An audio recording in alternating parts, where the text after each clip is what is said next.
LOA or length overall is distance between extreme forward and up points of a ship. It's measured along light cruiser of the ship.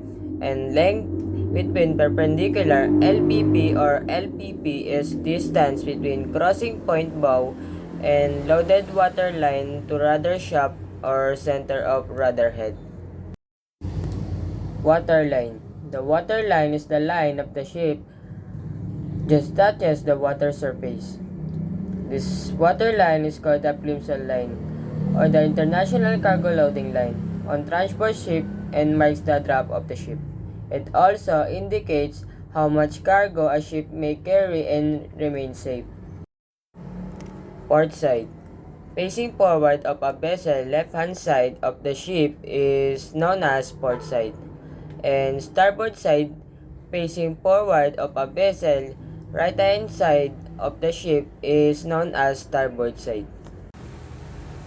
Midship or amidship, it is between port and starboard side of a vessel. The midway point between the forward and upper perpendicular. Ship dimensions, which are measured transversely and vertically. So first we have extreme breadth. Extreme breadth means the distance between the outer surface of a hull plating on port and starboard side.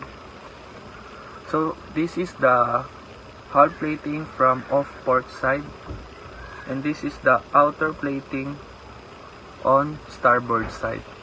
So the distance between these two is called extreme breadth.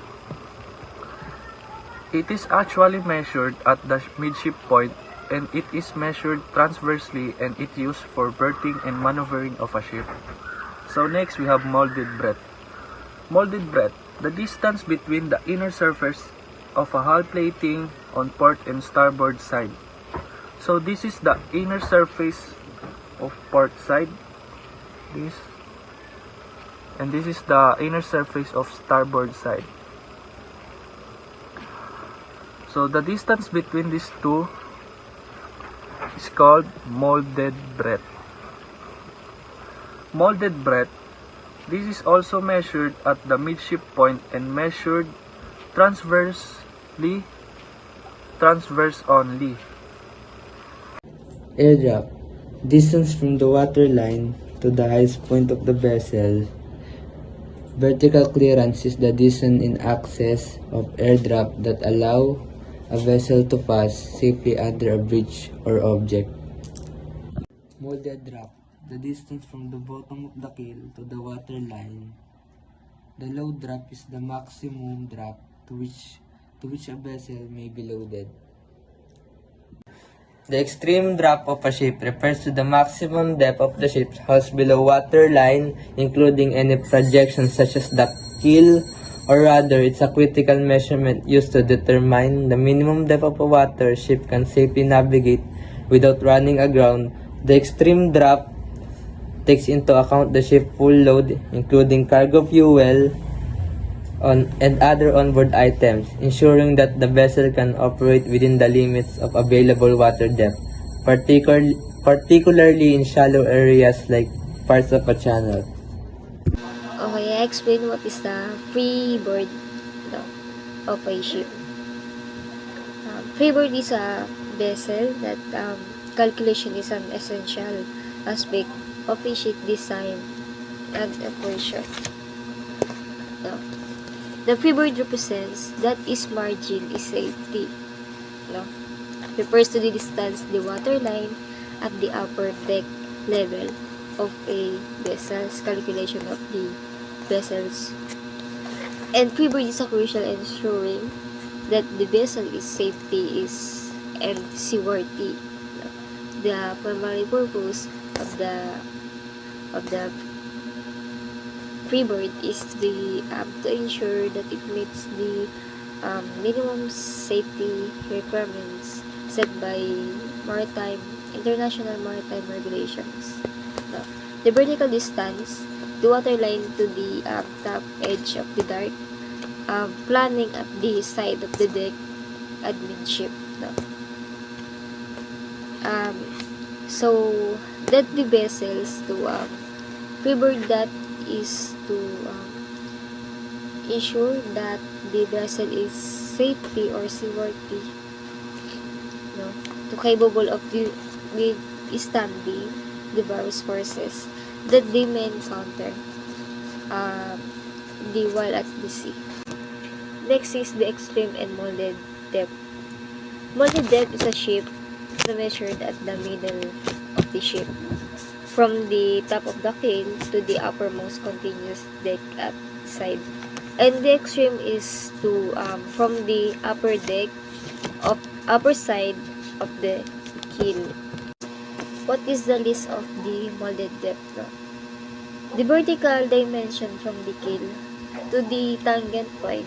No? Because of the shear curve, the tangent point might flat offers at midships. What is the molded depth of a ship? No? Molded depth, it refers to the vertical distance measured from the top of the keel to the top of the deck beams at the ship's side. And what is the extreme depth of the sea?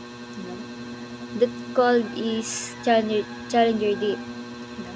Challenger Deep is approximately 10,935 meters to 35,876 feet.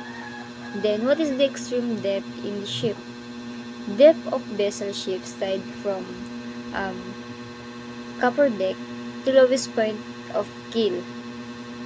Half breadth same the ship's hull is symmetrical above the um, conditional century line. Keel. At the center line of the bottom structure is located the keel, which is often said to form the backbone of the ship. This contributes substantially to the longitudinal strength and effectively distributes local loading costs when docking the ship. The commonest form of keel is that known as the flat plate keel, and this is fitted in the majority of ocean-going and other vessels. A form of keel found on smaller vessels is the bar keel. The bar keel may be fitted in trawlers, tugs, etc., and also found in smaller ferries. Plating. Thin pieces closing in top, bottom, and sides of structure. Outer plating. Side shell and bottom plating. Streaks longitudinal rows of outer plating, example garboard, shear, and deck streaks. The shell plating forms the watertight skin of the ship and at the same time, in merchant ship construction, contributes to the longitudinal strength and resists vertical shear forces. Internal strengthening of the shell plating may be both transverse and longitudinal, and it is designed to prevent collapse of plating under the various loads to which it is subject. What is deck beams? Deck beams are horizontal supports within a ship's structure that distribute load across the deck, ensuring its stability and integrity. Use of deck beams. Deck beams support and distribute a ship deck. Next, we have longitudinals. Longitudinals are parallel members in a ship hull that provide strength and distribute stress along its length. And then use of longitudinals. Use of longitudinals in a ship distribute stress and enhance structural strength along the hull's length. What is frames of a ship? These are the vertical members that make up the framing of the vertical part of the hull. Frame type and spacing vary considerably depending on the ship's construction. Next, what is a floor of a ship? Floors in a ship are transverse supports that span the width and the vessel. They help distribute loads between the keel and the deck, ensuring structural stability and supporting internal compartments. A deck girder ship refers to a type of a vessel design where the ship structure includes a deck that is reinforced by girder. Girders in a deck girder ship provide structural support and rigidity to the deck. They help in distributing the loads experienced by the ship, such as those from cargo waves, and another force ensuring that deck does not deform or fail under stress.